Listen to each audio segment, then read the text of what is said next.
নমস্কার বন্ধুরা, লালমাটি এডুকেশনে সবাইকে স্বাগত জানাই।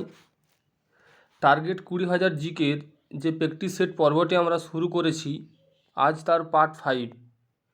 এই পার্ট 5-এ আমরা 30টি গুরুত্বপূর্ণ প্রশ্ন নিয়ে আলোচনা করব, যেগুলি আপকামিং যে কোনো পরীক্ষা, যেমন Kolkata police, WBP constable prelims, SLST PT, SSC GD constable সহ যে কোনো পরীক্ষার জন্য ডাব্লিউবিসিএস যে কোনো পরীক্ষার জন্য খুবই গুরুত্বপূর্ণ।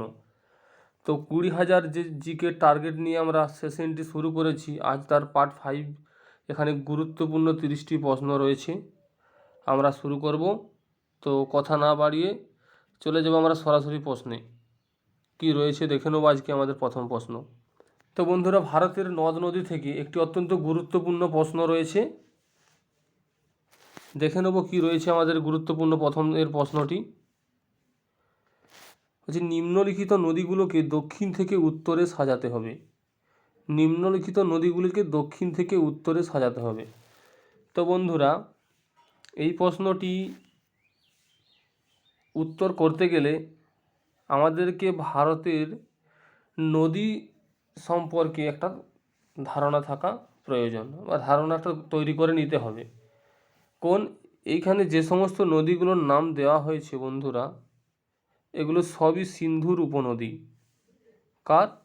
সিন্ধুর ট্রিবিউটারি এবং ডিস্ট্রিবিউটারি রয়েছে। তাহলে সেক্ষেত্রে আমাদেরকে সিন্ধু নদীটা ভারতের কোন জায়গায় অবস্থিত সেটা সম্পর্কে একটু জানতে হবে। তো আমরা দেখি, এই জায়গাটাতে একটু দেখে নেব। আশা করছি এই ম্যাপটা দেখা যাবে। তো বন্ধুরা, এইখান থেকে যদি আমরা দেখি, এই জায়গাটায়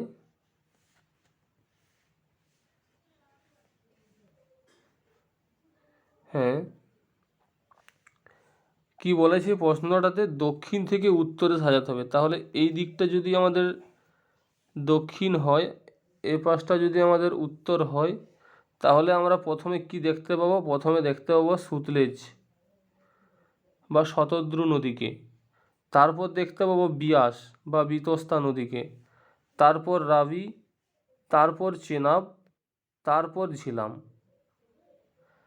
তাহলে এই সিকোয়েন্স অনুযায়ী আমরা প্রথমে এটা দক্ষিণে, তারপর একটু উত্তরে, তারপর এটা, তারপর এটা, তারপরে এটা, তারপর এটা। এই যে ম্যাপটা, এই ম্যাপের উপর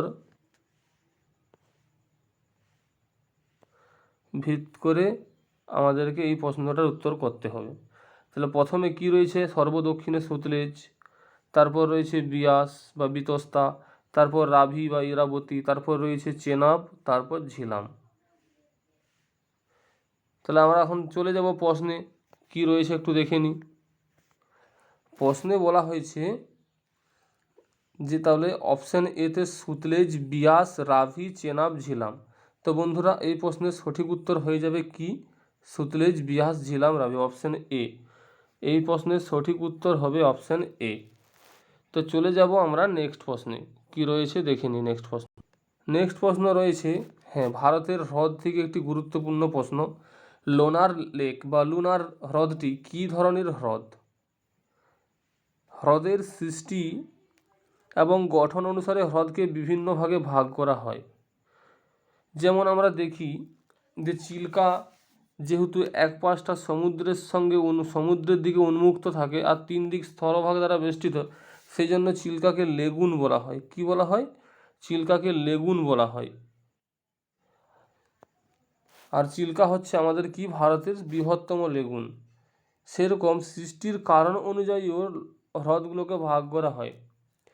সেরকম এই লোনার লেক যেটা আমাদের মহারাষ্ট্রে অবস্থিত। কোথায়? লোনার লেকটা আমাদের মহারাষ্ট্রের বুলধানা, বয়হস্যু ল ধয়াকার দন্তনয়াকার, এই বুলধানা জেলাতে রয়েছে মহারাষ্ট্রের এই লোনার লেকটা। এটা উল্কাপাতের কারণে সৃষ্টি হয়েছে। মানে উল্কাপাত আজ থেকে প্রায় 50,000 বছর আগে, আজ থেকে প্রায় 50,000 বছর আগে মানে প্লেইস্টোসিন যুগে কি হয়েছিল না, একটা উল্কা এসে মহারাষ্ট্রের ওই ধুল যে বলে জায়গাটা রয়েছে, ধুলধানা জায়গাটাতে বা বুলধানা জায়গাটাতে, ওই বুলধানা জায়গাতে এসে পড়েছিল, যার ফলে একটা হ্রদের সৃষ্টি হয়েছিল। এই হ্রদটার ব্যাসের দৈর্ঘ্য হচ্ছে 1.5 কিমি। ঠিক আছে, তাহলে তাহলে আমাদের যদি বলে যে ভারতবর্ষে এমন একটি হ্রদের নাম বলো যেটি উল্কাপাতের ফলে সৃষ্টি হয়েছে, তাহলে আমরা বলতে পারবো মহারাষ্ট্রের লোনার লেক। তাহলে এই প্রশ্নের সঠিক উত্তর কি হয়ে যাবে আমাদের? অপশন বি হবে এই প্রশ্নের সঠিক উত্তর, বি। তো আমরা চলে যাব নেক্সট প্রশ্নে, কি রয়েছে দেখে নিই। নেক্সট প্রশ্ন রয়েছে যে বাগলিহার জলবিদ্যুৎ কেন্দ্র কোথায় গড়ে উঠেছে? তবে বন্ধুরা, হাইড্রো পাওয়ার প্ল্যান্ট থেকে একটি গুরুত্বপূর্ণ প্রশ্ন, ভেরি ভেরি ইম্পর্টেন্ট। ভারতের যে বিভিন্ন নদীগুলোর উপর বাঁধ দিয়ে যে বহুমুখী নদী পরিকল্পনা গ্রহণ করা হয়েছে, তার মধ্যে জলবিদ্যুৎ উৎপাদনটাও কিন্তু বহুমুখী নদী পরিকল্পনার মধ্যেই পড়ে। তাহলে সেই অনেক ভারত তো একটা নদীমাতৃক দেশ, তাহলে বিভিন্ন নদীতে বিভিন্ন জলবিদ্যুৎ কেন্দ্রগুলো গড়ে উঠেছে। তার মধ্যে একটা গুরুত্বপূর্ণ কেন্দ্র হচ্ছে বাগলিহার। এই বাগলিহার জলবিদ্যুৎ কেন্দ্রটা ভারতের জম্মু কাশ্মীর কেন্দ্রশাসিত অঞ্চলে রয়েছে। আগে এটা রাজ্য ছিল, এখন বর্তমানে কেন্দ্রশাসিত অঞ্চল। তাহলে অপশন বি হবে 3 নম্বর প্রশ্নের সঠিক উত্তর। তাহলে জলবিদ্যুৎ উৎপাদনে প্রথম স্থানে রয়েছে কোন দেশ যদি জানতে চাওয়া হয়? জলবিদ্যুৎ উৎপাদনে প্রথম স্থানে রয়েছে চায়না।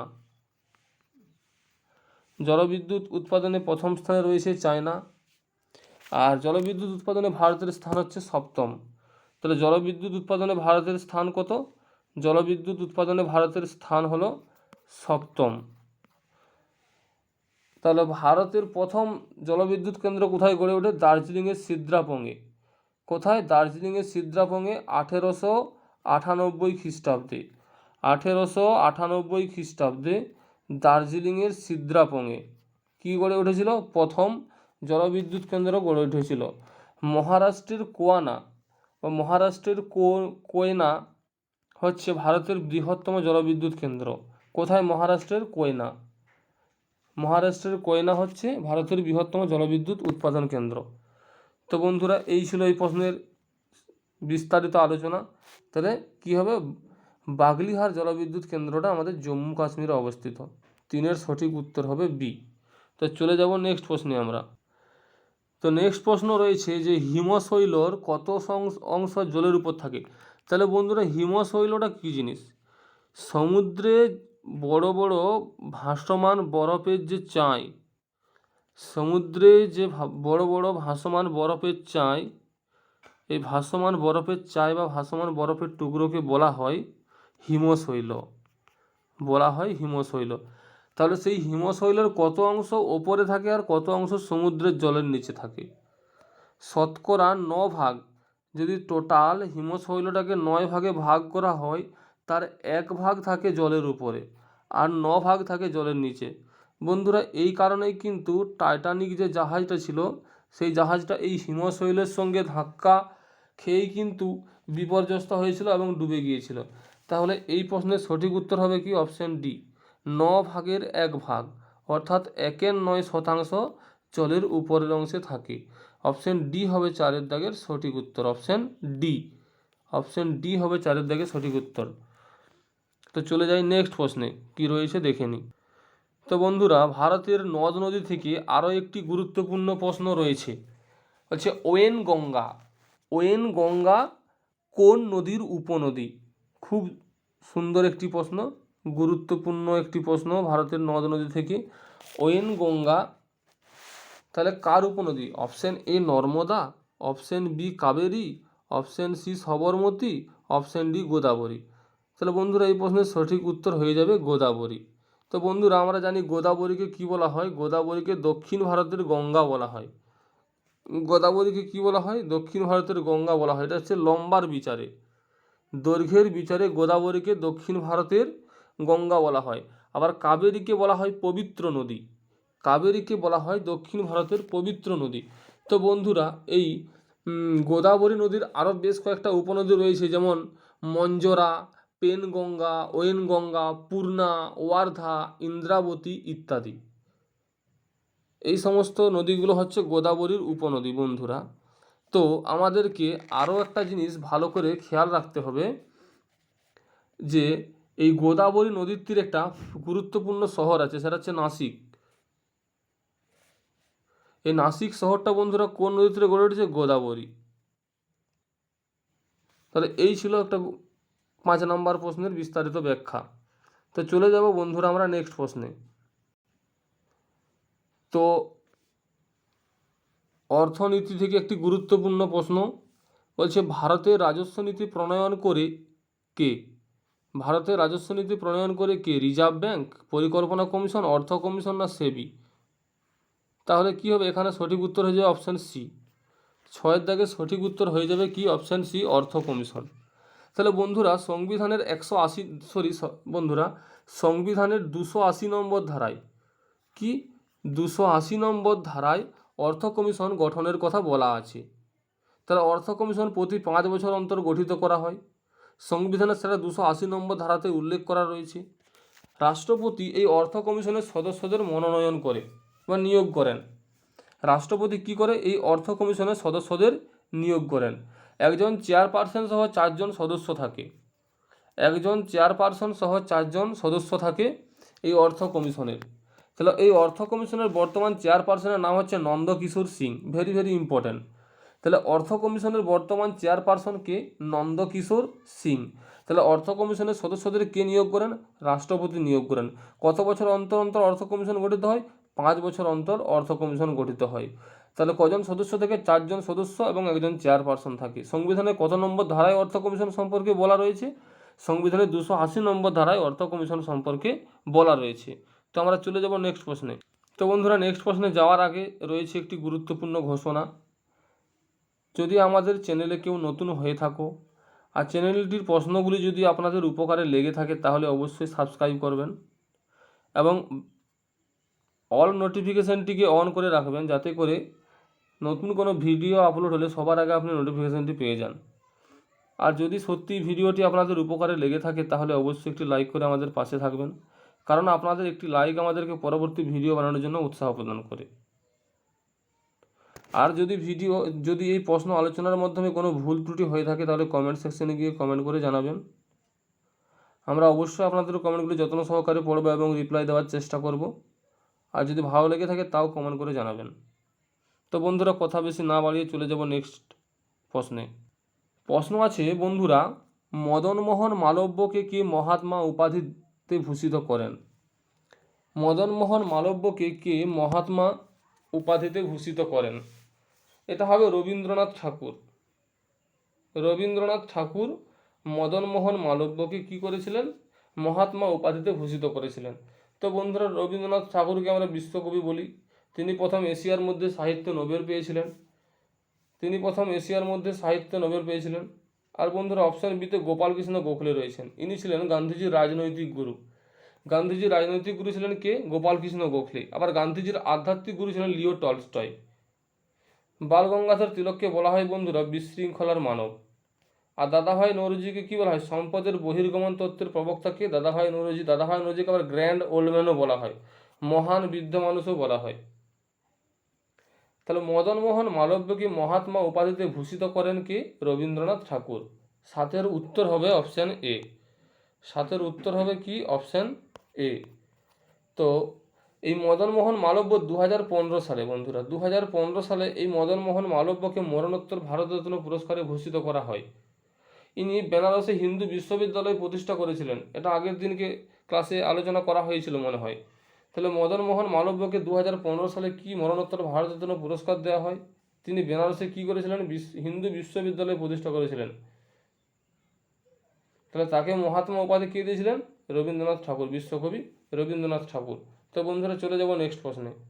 নেক্সট প্রশ্ন কি রয়েছে? ইতিহাস থেকে একটি গুরুত্বপূর্ণ প্রশ্ন, যে নিম্নলিখিতগুলির মধ্যে কোন প্রশস্তিতে চালুক্যরাজ দ্বিতীয় পুলকেশী সম্পর্কিত তথ্য পাওয়া যায়? চালুক্যরাজ দ্বিতীয় পুলকেশী সম্পর্কিত তথ্য কোন প্রশস্তি থেকে পাওয়া যায়, আমরা সবাই জানি আইহেল প্রশস্তি থেকে পাওয়া যায়। অপশন ডি হবে এই প্রশ্নের সঠিক উত্তর। অপশন ডি, অপশন ডি হবে এই প্রশ্নের সঠিক উত্তর, আইহেল প্রশস্তি। তাহলে বন্ধুরা এই আইহেল প্রশস্তি কে লিখেছিলেন?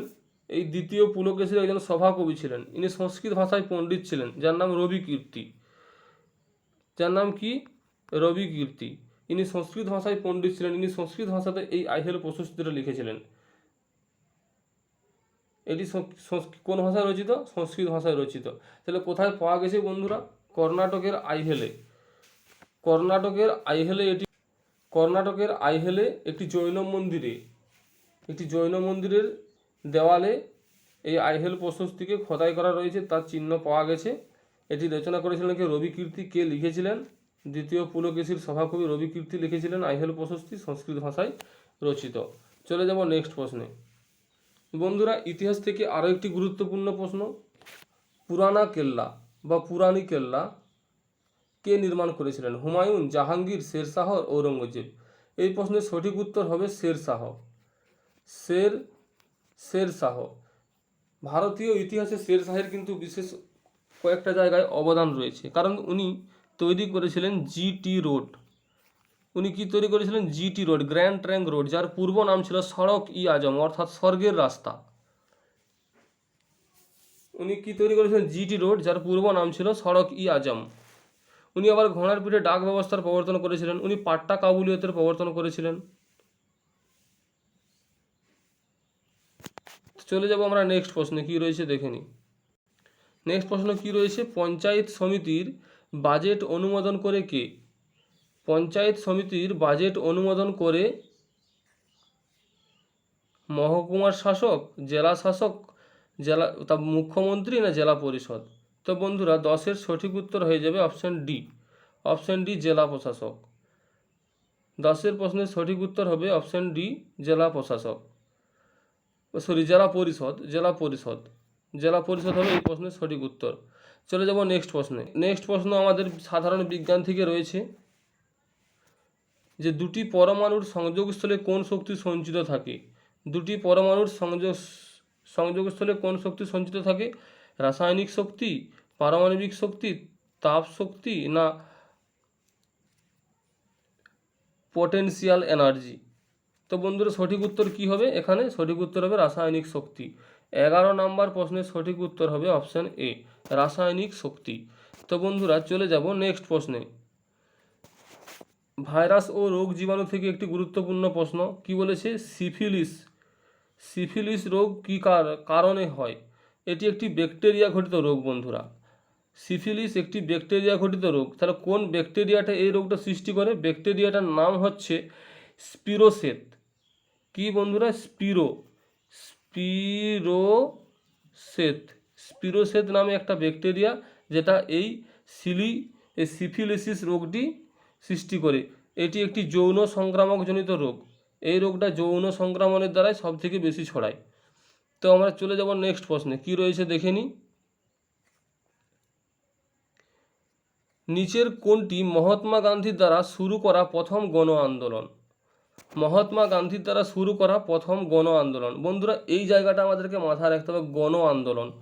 উনি কিন্তু প্রথম সত্যাগ্রহ শুরু করেছিলেন দক্ষিণ আফ্রিকার নাটালে। প্রথম সত্যাগ্রহ ভারতের মাটিতে শুরু করেছিলেন বিহারের চম্পারণ জেলাতে, নীল চাষিদের সঙ্গে হয়ে খাজনা বন্ধের হাতে। কিন্তু যখন বলবেন গণ আন্দোলন মানে এটা সর্বভারতীয় আন্দোলন। তাহলে বন্ধুরা এইখানে যে প্রশ্ন রয়েছে তার রেসপেক্টে উত্তর হবে আইন অমান্য আন্দোলন 1930। কি হবে? আইন অমান্য আন্দোলন 1930। যদি এখানে বন্ধুরা ওই আমাদের যদি ওই অহিংস অসহযোগ আন্দোলন থাকতো, অহিংস অসহযোগ আন্দোলন যেটা 1920-22 হয়েছিল, তাহলে কিন্তু সেটা সেই উত্তরটা হতো। কিন্তু এখানে যেহেতু ওই অপশন নেই, আইন অমান্য আন্দোলন হবে এখানে এই প্রশ্নের সঠিক উত্তর। আবার বন্ধুরা ভারত ছাড়ো আন্দোলন কখন হয়েছিল? এটা হয়েছিল 1942 খ্রিস্টাব্দে। কখন হয়েছিল বন্ধুরা ভারত ছাড়ো আন্দোলনটা? 1942 খ্রিস্টাব্দে। 1942 খ্রিস্টাব্দে। এই জন্য এটা বন্ধুরা 42-এর আন্দোলন নামেও পরিচিত। আবার এটা আগস্ট মাসে শুরু হয়েছিল বলে এটা আগস্ট আন্দোলন নামেও পরিচিত। তো যাই হোক, চলে যাব নেক্সট প্রশ্নে। নেক্সট প্রশ্ন কি রয়েছে বন্ধুরা? 14 নম্বর প্রশ্ন, বলছে কাপড় কাচা সোডার সংকেত কি? বন্ধুরা সংকেতটা আমরা পরে জানবো, আগে কাপড় কাচা সোডাকে কি বলা হয়? Sodium carbonate. কি বলা হয়? Sodium carbonate.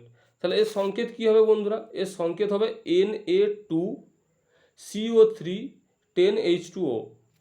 অপশন ডি হবে এই প্রশ্নের সঠিক উত্তর। কাপড় কাচা সোডাকে বলা হয় কি? Sodium carbonate. 14 নম্বর প্রশ্নের সঠিক উত্তর হবে অপশন ডি। চলে যাব নেক্সট প্রশ্নে। নেক্সট প্রশ্ন কি রয়েছে আমরা দেখে নেব। কোন আয়ন রক্ততঞ্চনে অংশগ্রহণ করে? বন্ধুরা এখানে আমাদেরকে জেনে নিতে হবে কোন আয়ন রক্ততঞ্চনে অংশগ্রহণ করে। তাহলে বন্ধুরা এখানে আমি একটা প্রশ্ন জিজ্ঞেস করি যে কোন ভিটামিন রক্ততঞ্চনে সাহায্য করে? তাহলে কী হবে উত্তর বন্ধুরা? Vitamin K. ভিটামিন কে আমাদের রক্ততঞ্চনে সাহায্য করে। যদি বলা হয় কোন আয়ন? বন্ধুরা Na+ আয়ন। Na+ ion. এই প্রশ্নের সঠিক উত্তর হয়ে যাবে অপশন ডি, Na+ আয়ন। তো বন্ধুরা চলে যাব আমরা নেক্সট প্রশ্নে। তো বন্ধুরা আমাদের স্ট্যাটিক জিকে থেকে একটি গুরুত্বপূর্ণ প্রশ্ন রয়েছে।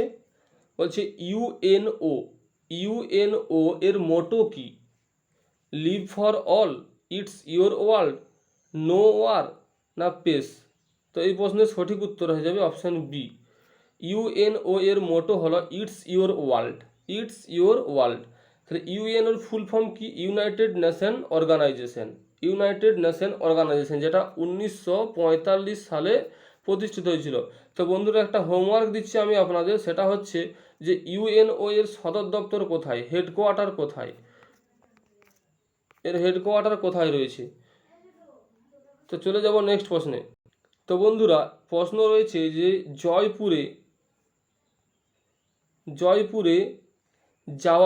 জয়পুরের জাওয়ার খনি থেকে কি উত্তোলন করা হয়? বন্ধুরা খনিটার নাম কি? জাওয়ার খনি থেকে কি উত্তোলন করা হয়? এখানে সঠিক উত্তর হবে অপশন সি, জিঙ্ক। 17 নাম্বার প্রশ্নের সঠিক উত্তর হবে অপশন সি, জিঙ্ক। জাওয়ার খনি থেকে কি উৎপন্ন করা হয় বন্ধুরা? জিঙ্ক। তাহলে বন্ধুরা জয়পুরকে আমরা কি নামে ডাকি? জয়পুরের একটা ডাক নাম হচ্ছে গোলাপি শহর বলা হয় জয়পুরকে। তাহলে জয়পুর শহরটা কে প্রতিষ্ঠা করেছিলেন? জয়পুর শহরটা প্রতিষ্ঠিত করেছিলেন রাজা জয় সিং। রাজা জয় সিং এই জয়পুর শহরটা প্রতিষ্ঠা করেছিলেন। তাহলে আর এবং নামকরণও করেছিলেন রাজা জয় সিং। তাহলে কে করেছিলেন? রাজা জয় সিং, সেকেন্ড জয় সিং। আরও ভালো করে বললে হয় সেকেন্ড জয় সিং বা দ্বিতীয় জয় সিং জয়পুর শহরটার পত্তন করেছিলেন, অর্থাৎ প্রতিষ্ঠা করেছিলেন। তাহলে এই শহরে কিছু গুরুত্বপূর্ণ স্থাপনা রয়েছে বন্ধুরা, যেমন যন্তর মন্তর, হাওয়াই মহল, এই সমস্ত যে দর্শনীয় স্থানগুলো রয়েছে না, সেগুলো এই জয়পুরে রয়েছে। আর এই জয়পুরকে কি বলা হয়? গোলাপি শহর বলা হয়। চলে যাব নেক্সট প্রশ্নে। এখানে একটি গুরুত্বপূর্ণ প্রশ্ন রয়েছে ইতিহাস থেকে, সেটি হলো যে নিম্নবর্গের ইতিহাস চর্চার সূচনা করেন কে, বা কে নিম্নবর্গের ইতিহাস চর্চার সূচনা করেন? শহীদ আমিন, রণজিৎ গুহ, পার্থ চ্যাটার্জি এবং গৌতম ভদ্র। এখানে সঠিক উত্তর হবে অপশন বি, রণজিৎ গুহকে নিম্নবর্গের ইতিহাস চর্চার জনক বলা হয়। রণজিৎ গুহকে কি বলা হয়? নিম্নবর্গের ইতিহাস চর্চার জনক। বন্ধুরা আগে যেমন ইতিহাস রচনা করা হতো রাজাদের কাহিনী, বিভিন্ন যুদ্ধের কাহিনী, কিন্তু বর্তমানকালে 20 শতকের 60-এর দশক থেকে সাধারণ মানুষের ইতিহাস রচনার কাজ শুরু হয়েছে। সাধারণ মানুষের জীবনযাপন, তাদের পোশাক আশাক, তাদের খাদ্যাভ্যাস, এই কাজটা প্রথম শুরু করেছিলেন ঐতিহাসিক রণজিৎ গুহ, যে কারণে তাকে নিম্নবর্গের ইতিহাস চর্চার জনক বলা হয়। আর ইতিহাসের জনক কাকে বলা হয় বন্ধুরা? হেরোডোটাসকে। আর বৈজ্ঞানিক ইতিহাসের জনক কাকে বলা হয় বন্ধুরা? থুকিডিডিসকে। আধুনিক ইতিহাসের জনক কাকে বলা হয়? লিওপল্ড ভন রেঙ্কে বা ইবন খালদুনকে। দুটো নামই হয়, লিওপল্ড ভন রেঙ্কেকেও বলা হয়, আবার অনেক জায়গাতে ইবন খালদুনও পাবেন। আর চীনা অর্থাৎ চীন দেশের ইতিহাস চর্চার জনক কাকে বলা হয়? সুমা কিয়েনকে চীনা ইতিহাস চর্চার জনক বলা হয়ে থাকে। তো চলে যাব আমরা নেক্সট প্রশ্নে। নেক্সট প্রশ্ন কি রয়েছে বন্ধুরা? 2020 টোকিও অলিম্পিকে ব্রোঞ্জের, বন্ধুরা একটা স্পেলিং মিস্টেক আছে, ব্রোঞ্জের পদক জয়ী লাভলিনা বরগোহাই কোন রাজ্যের বাসিন্দা ছিলেন? ত্রিপুরা, মণিপুর, আসাম, মিজোরাম। তো বন্ধুরা এখানে কি হবে? আসাম। লাভলিনা বরগোহাই ছিলেন আসামের গোলাঘাট জেলার আসামের কি গোলাঘাটের বাসিন্দা। তাহলে এই প্রশ্নের সঠিক উত্তর হবে 19-এর অপশন সি। চলে যাব নেক্সট প্রশ্নে। নেক্সট প্রশ্ন কি রয়েছে বন্ধুরা? কোন মুঘল সম্রাটের আমলে জাট ও শতনামী কোন মুঘল শাসনের আমলে জাট ও শতনামী বিদ্রোহ হয়েছিল? তাহলে বন্ধুরা এই প্রশ্নের সঠিক উত্তর হবে অপশন বি, ঔরঙ্গজেব। এই প্রশ্নের সঠিক উত্তর হবে কি? Option B, Aurangzeb. জাট ও শতনামী বিদ্রোহ হয়েছিল ঔরঙ্গজেবের আমলে। তো চলে যাব নেক্সট প্রশ্নে, কি রয়েছে দেখে নিই। তো বন্ধুরা নেক্সট প্রশ্ন কি রয়েছে আমাদের, ডিলাডোমিটার। ডিলাডোমিটার কিসের পরিমাপে ব্যবহার করা হয়? অপশন এ তড়িৎ শক্তি, অপশন বি যান্ত্রিক শক্তি, অপশন সি পদার্থের মাত্রাগত পরিবর্তন, অপশন ডি তাপীয় শক্তি। তাহলে এই প্রশ্নের সঠিক উত্তর হবে কি বন্ধুরা? অপশন সি পদার্থের মাত্রাগত পরিবর্তন। পদার্থের মাত্রাগত পরিবর্তন মাপতে ব্যবহার করা হয় ডিলাডোমিটার। তাহলে 21 নাম্বার প্রশ্নের সঠিক উত্তর হয়ে যাবে অপশন সি। তো বন্ধুরা আমরা চলে যাব নেক্সট প্রশ্নে, দেখি নেক্সট প্রশ্ন কি রয়েছে। নেক্সট প্রশ্ন রয়েছে অর্থবিলের চূড়ান্তভাবে নির্ধারণ করে, মানে এটা একটু লাইনটা ঘুরিয়ে দিয়েছে, প্রশ্নটা কিচ্ছু নেই, যে কোনো বিল অর্থ বিল কিনা, মানে সেটা কে নির্ধারণ করবে বা সেটা কে যাচাই করবে? সেটা হবে লোকসভার স্পিকার। লোকসভার স্পিকার, অপশন ডি হবে এই প্রশ্নের সঠিক উত্তর। তো বন্ধুরা ভারতের বর্তমান লোকসভার স্পিকারের নাম কি, আর পশ্চিমবঙ্গের বর্তমান বিধানসভার স্পিকারের নাম কি, এটা কমেন্ট সেকশনে গিয়ে কমেন্ট করে জানাবে। তো চলে যাব নেক্সট প্রশ্নে। নেক্সট প্রশ্ন কি রয়েছে, খুতবার কি? খুতবার কি সুলতানি যুগের ইতিহাসের যে ধর্মীয় এবং সাংস্কৃতিক যে জীবনযাপন রয়েছে সেখান থেকে একটি গুরুত্বপূর্ণ প্রশ্ন, যে খুতবার কি? তো এই প্রশ্নের সঠিক উত্তর হবে অপশন ডি। অপশন 23-এর দাগের প্রশ্নের সঠিক উত্তর হবে অপশন ডি, শুক্রবারের প্রার্থনার সময় রাজার নামে পঠিত উপদেশ। রাজার নামে পঠিত উপদেশ, এর দ্বারা তারা প্রমাণ করতে চেয়েছিলেন যে তারা ঈশ্বরের দূত বা তারা আল্লাহের দূত বা খলিফার দূত হিসেবে রাজ্য শাসন করছে। এই জিনিসটা প্রমাণ করার জন্য শুক্রবারের নামাজের সময় সুলতান যুগের সুলতানরা খুতবার জিনিসটা পাঠ করতে বলতেন। তো চলে যাব আমরা নেক্সট প্রশ্নে। নেক্সট প্রশ্ন কি রয়েছে বন্ধুরা, নদ নদী থেকে একটি গুরুত্বপূর্ণ প্রশ্ন, যে চুম্বী উপত্যকা কোন সীমান্তে রয়েছে? চুম্বী উপত্যকা কোন সীমান্তে রয়েছে? সিকিম ভুটান সীমান্তে, নেপাল সিকিম সীমান্তে, বিহার নেপাল সীমান্তে, না আসাম বাংলাদেশ সীমান্তে? প্রশ্নের সঠিক উত্তর হবে সিকিম ভুটান সীমান্তে, অপশান এ। অপশান এ হবে এই প্রশ্নের সঠিক উত্তর। তো আমরা চলে যাব নেক্সট প্রশ্নে। নেক্সট প্রশ্ন কি রয়েছে, আলমাট্টি। আলমাট্টি বাঁধ কোন নদীর উপর নির্মিত হয়েছে? আলমাট্টি বাঁধ বন্ধুরা অপশন সি হবে এই প্রশ্নের সঠিক উত্তর, কৃষ্ণা নদীর উপর নির্মিত হয়েছে আলমাট্টি বাঁধ। আলমাট্টি বাঁধ বন্ধুরা কোন নদীর উপর নির্মিত হয়েছে? কৃষ্ণা নদীর উপর। তো বন্ধুরা মহানদীর উপর কোন বাঁধ গড়ে উঠেছে? মহানদীর উপর কোন বাঁধ গড়ে উঠেছে?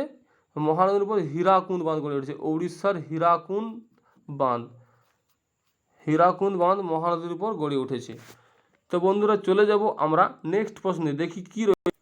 কম্পিউটার সায়েন্স থেকে একটি গুরুত্বপূর্ণ প্রশ্ন রয়েছে বন্ধুরা, ডিডিএল এর ফুল ফর্ম কি? ডিডিএল এর ফুল ফর্ম কি? তো এই প্রশ্নের সঠিক উত্তর কি হবে? Data definition link. তো বন্ধুরা এই প্রশ্নের সঠিক উত্তর কি হবে? Data definition link, option A হবে এই প্রশ্নের সঠিক উত্তর। চলে যাব নেক্সট। নেক্সট প্রশ্ন কি রয়েছে, উইকিপিডিয়ার প্রতিষ্ঠাতা কে? একটি গুরুত্বপূর্ণ প্রশ্ন, সোশ্যাল মিডিয়ার যুগে এই সমস্ত প্রশ্নগুলো কিন্তু পরীক্ষায় দু একটা এসেই থাকে, যে উইকিপিডিয়ার প্রতিষ্ঠাতা কে? তো বন্ধুরা এই প্রশ্নের সঠিক উত্তর কি হবে?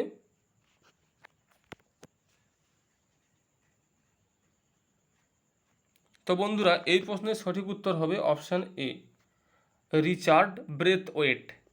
রিচার্ড ব্রেথওয়েট বা ব্রেথওয়েট হলেন উইকিপিডিয়ার প্রতিষ্ঠাতা, মানে বিভিন্ন তথ্যের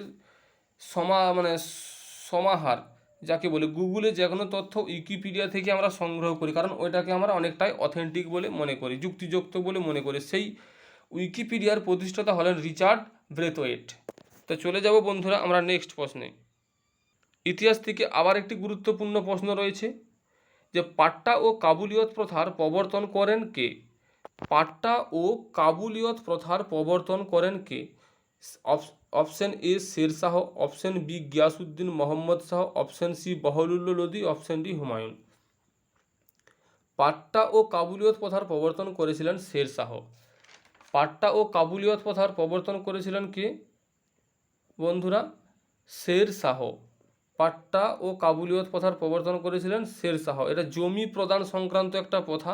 ইতিহাসের যখন টপিক ওয়াইজ বিস্তারিত ক্লাস হবে তখন এগুলোকে একদম ডিটেলসে আলোচনা করা হবে। এখন এমনিতেই ভিডিওটা লেন্দি হয়ে যাচ্ছে বন্ধুরা। তো চলে যাব আজকের প্রশ্নের পরবর্তী প্রশ্নে।